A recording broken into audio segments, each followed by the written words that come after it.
Olá, irmãos e irmãs em Cristo! Venho aqui hoje gravar para vocês mais um vídeo no meu canal revelando as profecias da Bíblia. E no vídeo de hoje é a Escola Sabatina, livro de Êxodo, capítulo 6, a travessia do Mar Vermelho.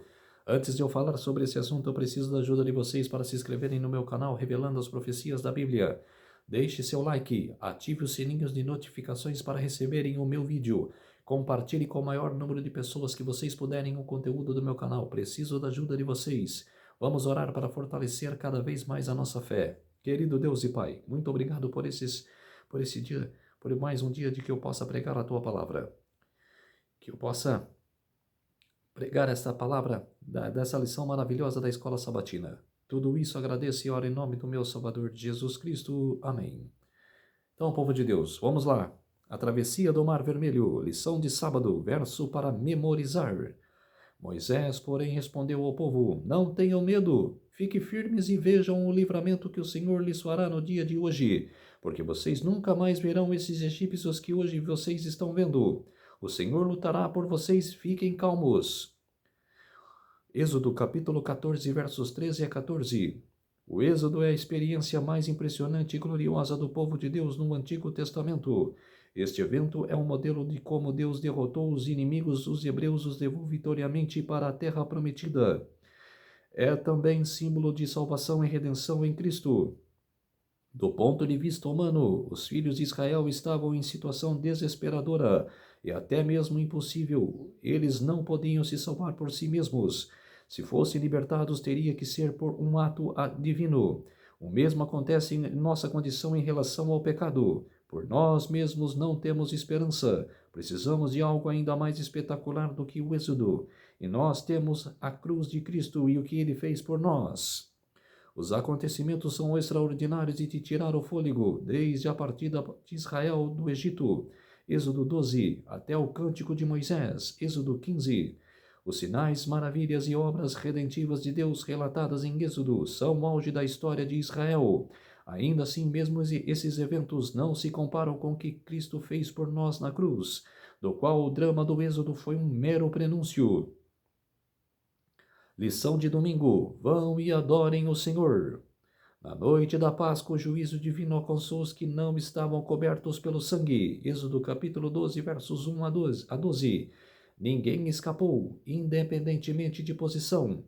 A educação, condição social ou sexo. A punição atingiu todas as famílias, do faraó aos escravos, até mesmo os primogênitos dos animais. O orgulho do Egito estava no pó. Pergunta número 1. Leia Êxodo capítulo 12, versos 31 a 36. Que pedido estranho o faraó fez e por quê? Mesmo dando permissão para que todos saíssem. É bastante intrigante que o faraó, ao dizer aos hebreus para irem adorar, tenha acrescentado este pedido: e abençoe também a mim. Êxodo capítulo 12, verso 32. Porque o rei do Egito, considerado um Deus no meio de seu povo, pediria isso. Parece que ele finalmente compreendeu o poder do Deus dos Hebreus e quis se beneficiar dele.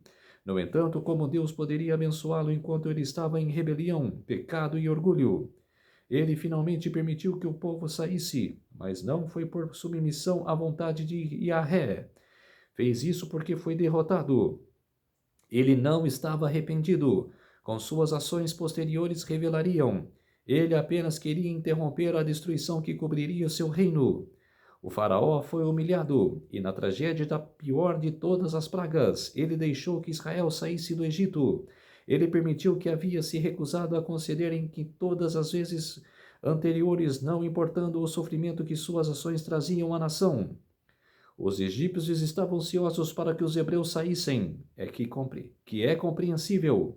Eles diziam: se vocês não saírem, todos nós morreremos. Êxodo capítulo 12, verso 33. Enquanto isso, Deus fez provisões para que os israelitas não deixassem o Egito de mãos vazias, mas obtivessem tudo o que precisariam para que no fim acabou sendo uma jornada muito mais longa do que o previsto. Os egípcios deram aos hebreus inúmeros itens valiosos apenas para apressar o povo a sair do país, mas na verdade correspondiam ao salário que foi negado aos israelitas por séculos de trabalho escravo. Certamente para os egípcios deixar os hebreus em sua terra seria um preço muito mais alto. Pergunta no rodapé: Quantas vezes nos arrependemos de ações somente por causa de suas consequências e não porque esses atos são errados? Quer dizer, muita gente não se arrepende, mas temos que se arrepender do ato que a gente comete. Isso é arrependimento verdadeiro? Muitas vezes sim, muitas vezes é falso. E a pessoa só perdoa da boca, mas o coração ainda está fechado. Como nos arrepender dos pecados dos quais ficarmos impunes, pelo menos no curto prazo? Quer dizer, perdoar de coração e acalmar o coração. Lição de segunda-feira, a consagração do primogênito. O tempo prometido de redenção e libertação estava prestes a chegar. O povo precisava estar preparado. Ele precisava não apenas crer, mas agir de acordo com essas crenças. Deus havia dito a ele o que fazer, e então pela fé deveria entrar em ação. Embora um contexto diferente de que Tiago escreveu mais tarde, o princípio se encaixa muito bem. Seu tolo, você quer ter certeza de que a fé é sem obras? É inútil? Tiago capítulo 2, verso 20. Pergunta número 2. Leia Êxodo, capítulo 13, versos 1 a 16. Os primogênitos israelitas foram poupados pela graça de Deus durante a praga final. Porque o Senhor deu essa ordem, o que ele significa para nós hoje? Deus misericordiosamente preservou as famílias israelitas que estavam sob o sangue, porque, pela fé, eles marcaram as ombreiras de suas portas. Novas orientações vieram do Senhor por meio de Moisés. Consagre-me todo o primogênito. Êxodo, capítulo 13, verso 2. Essa legislação era válida tanto para seres humanos quanto para animais. Um princípio por trás dessa instrução é que tudo pertence a Deus, porque Ele é o nosso Criador e dono de tudo. Ao Senhor pertence a terra e sua plenitude, o mundo os que nele habitam. Salmos capítulo 24, verso 1. Minha é a prata, meu é o ouro, diz o Senhor dos exércitos. Ageu capítulo 2, verso 8. Os filhos primogênitos dos israelitas eram as primícias das bênçãos de Deus, que eles havia concedido. Também era um sinal da consagração total ao Senhor e da compreensão de que tudo que possuíam vinha somente dele. Além disso, encontramos a ideia de redenção ou salvação. Os filhos primogênitos foram poupados de morte, porque foram cobertos pelo sangue. Eles foram redimidos da morte, assim como todos os que estão sobre o sangue de Cristo. Paulo escreveu sobre Jesus, em que temos a redenção, a remissão dos pecados. Deus apresentou regulamentos sobre como essa dedicação deveria ocorrer, celebrando a libertação da escravidão egípcia. Os israelitas deveriam sacrificar os animais, mas seus filhos deveriam ser resgatados. Êxodo capítulo 13, versos 12, 13 e 15. Pergunta no rodapé. Êxodo capítulo 13, verso 16. Diz que esse acontecimento seria como sinal nas mãos e frontais entre os olhos. Como isso simboliza a importância verdadeira de verdade espiritual do que, independentemente de quanta fé temos, devemos agir de acordo com essa fé. Seria sinal na testa, frontais, né, na testa e na mão. Quer dizer, o pensar, que era de você refletir, eu quero o sinal de Deus. E de agir. A mão direita. É o que Apocalipse 13 está falando, na fronte ou na mão direita. Quer dizer, Satanás quer imitar o sinal de Deus. Lição de terça-feira, atravessando o Mar Vermelho. Pergunta número 3. Leia Êxodo capítulo 13, versos 17 a 22, capítulo 14, versos 1 a 12. Como Deus guiou os israelitas quando eles deixaram o Egito e o que aconteceu depois. Segundo as instruções de Deus a Moisés, os israelitas deixaram o Egito como um exército bem organizado. Os termos hebraicos Saba e Markat ficam. Essa é a descrição. A primeira palavra significa exército ou hoste, e a segunda, acampamento ou divisão. Eles foram divididos em unidades e marcharam como um exército. Posteriormente, Balaão viu das colinas de Moabe que Israel estava acampado tribo por tribo. Número capítulo 24, verso 2. Quando Israel saiu do Egito, Moisés levou consigo também os ossos de José. Êxodo capítulo 13, verso 19. Esse detalhe revela o cumprimento da fé que José teve nas promessas de Deus. José jamais perdeu de vista a terra prometida, mesmo vivendo no esplendor do Egito. Ele pediu que os seus ossos fossem levados para Canaã. Gênesis capítulo 50, versos 24 a 25. José cria que Deus visitaria Israel no Egito e os levaria para a terra prometida como havia jurado. Hebreus capítulo 11, verso 22. Na chegada a Canaã, seus ossos foram sepultados em Siquém.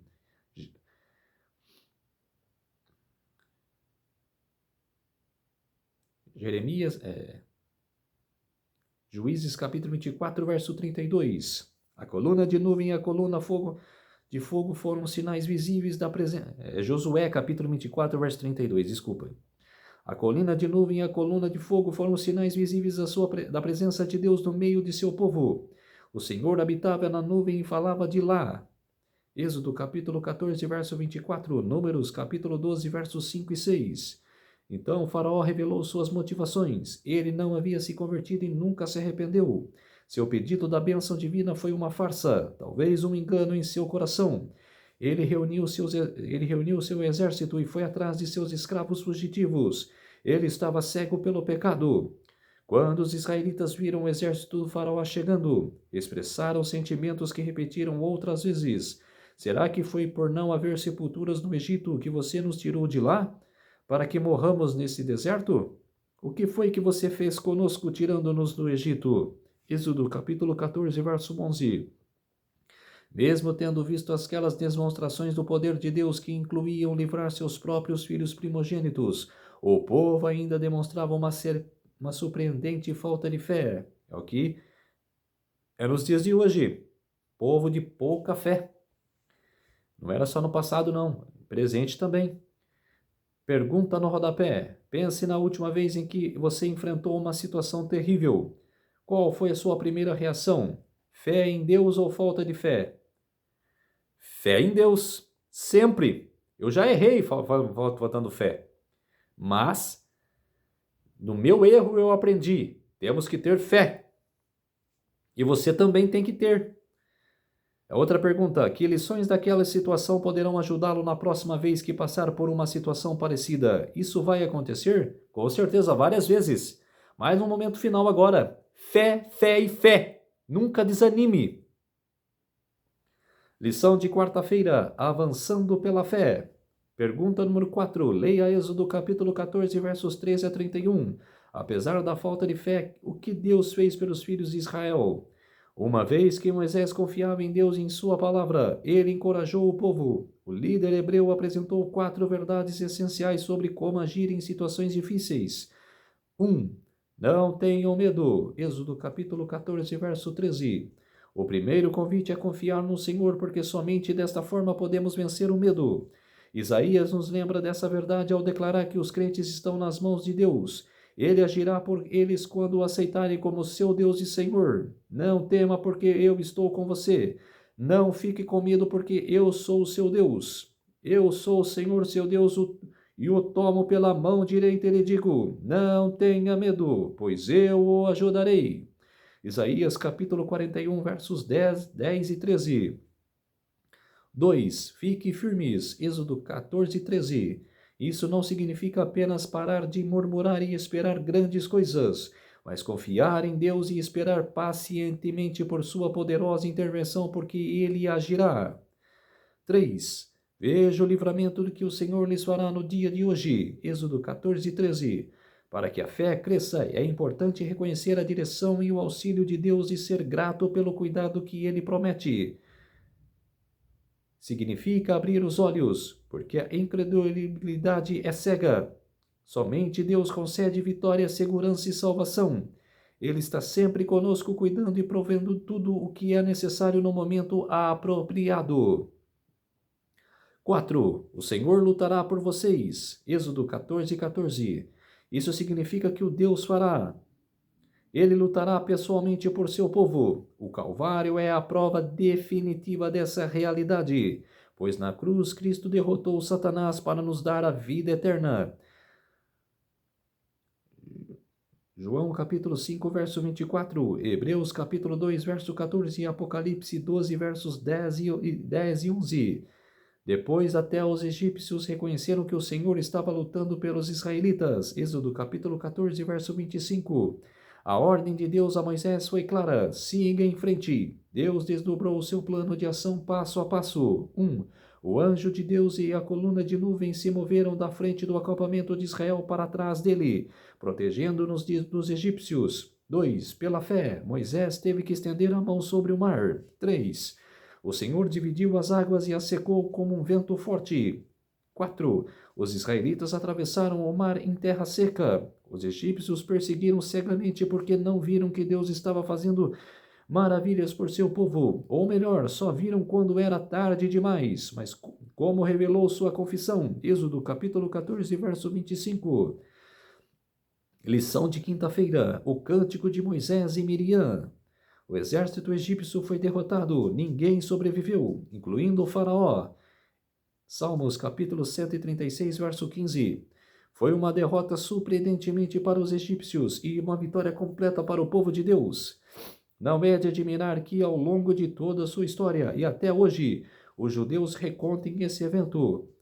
Leia pergunta número 5, leia Êxodo capítulo 15, versos 1 a 21. Qual é o conteúdo no cântico de Moisés? Esse cântico louva ao Senhor porque ele é um guerreiro poderoso que derrotou aqueles que se opuseram ao seu povo. Moisés desenvolveu pessoalmente esse tema, enfatizando que o Senhor, seu Deus, também era a sua força. Cântico e salvação. Ninguém é igual a ele, glorificado em santidade, terrível em feitos gloriosos, que opera maravilhas. Êxodo capítulo 15, verso 11. O cântico de Moisés estava centrado em Deus e que ele é o que está fazendo. O Senhor é exaltado, louvado e admirado por sua obra extraordinária em seu favor de seu povo. Gratidão e adoração são resultados naturais da bondade de Deus para conosco. Apreciar seu amor é o requisito essencial de uma vida espiritual poderosa. O inabalável de Deus é especialmente enfatizado e exaltando porque ele guiará o povo que se redimiu e os conduzirá para a sua santa habitação.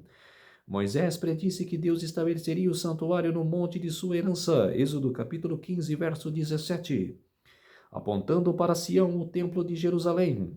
Em Apocalipse 15, versos 2 a 4, os redimidos entoam o cântico de Moisés e o cântico do Cordeiro.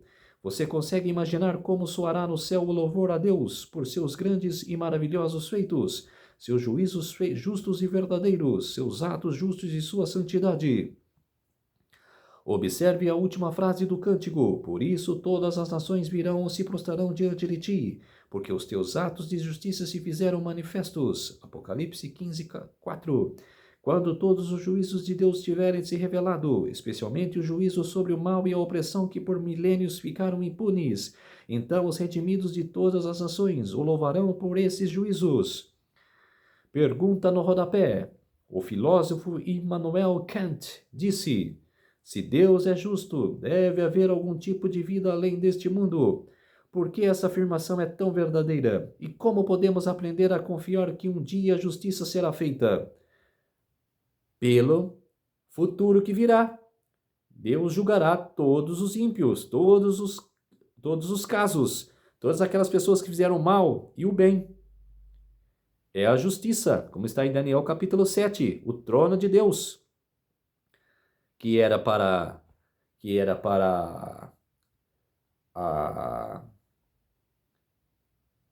o juízo, o começo do juízo, agora virá para o final.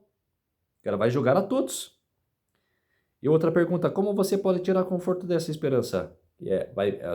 Jesus vai vir pela segunda vez para nos buscar. Esse é o conforto. Lição de sexta-feira, estudo adicional. Deus estava com os israelitas apesar da pouca fé que tinham. Ele desejava ensiná-los e guiá-los em seu como pensar e agir com seu povo escolhido. Deus os guiou pacientemente e os direcionou para um local em que encontrariam menos desafios. Ellen G. White explicou: os israelitas tinham pouco conhecimento de Deus e sua fé nele ainda era bem pequena. E teriam ficado aterrorizados e desanimados. Não tinham armas nem o costume de guerrear e estavam deprimidos por causa do longo período de cativeiro. além da responsabilidade que tinham como as mulheres e os filhos, ovelhas e gado. Ao guiá-los pelo caminho do Mar Vermelho, o Senhor se revelou como um Deus de compaixão e de juízo. Patriarcas e Profetas, página 235. Abordando o Cântico de Moisés, o comentário bíblico Andrews diz: a certeza desse ato divino redentor na história nos garante que nada temos a temer quanto ao futuro. A última estrofe se concentra nos inimigos futuros que seriam enfrentados na conquista de Canaã, por causa do braço grandioso de Deus, e eles emudeceriam como pedra. Quando nos deparamos com certas impossibilidades, quando nos sentimos encurralados e não sabemos para onde ir, podemos encontrar segurança no Cântico de Moisés, pois ele celebra um grande acontecimento na história do povo de Deus. Comentário Bíblico Andrews, volume 1, Gênesis a Esther, página 239. Então, povo de Deus, esse foi o capítulo 6, a travessia do Mar Vermelho, a lição número 6.